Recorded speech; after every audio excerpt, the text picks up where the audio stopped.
I'm Pastor Eric Freeman, and I want to invite you to make this CD series a part of your library. Lord, help me.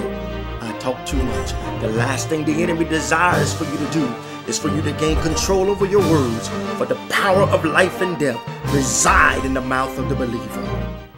It doesn't matter what it looks like around you, but if you've got the promise working on the inside of you, all you've got to do is open your mouth, and the very thing that's rooted in your spirit will show.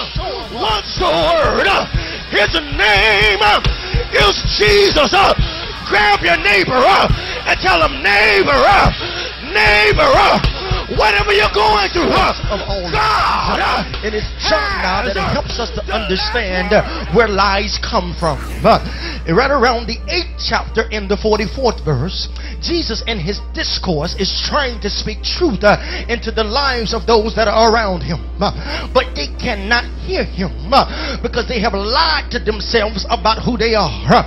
They believe themselves to have a righteousness when they are far from God in their heart. And Jesus goes on to say that Satan now speaks lies. And when he speaks from his own resources. That a lie can't come from anywhere but Satan.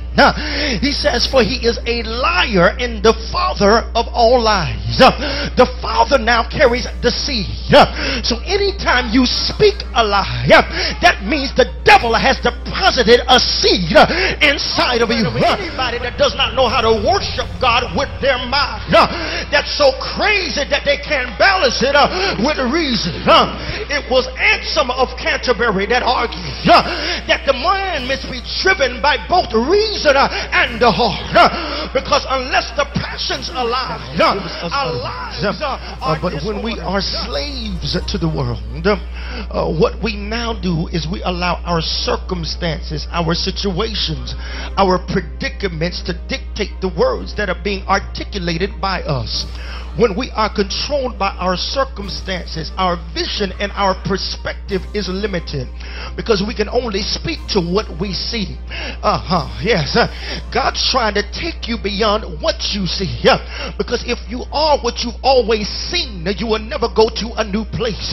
So he says, I've got to get you into a place spiritually where you can see beyond where you are.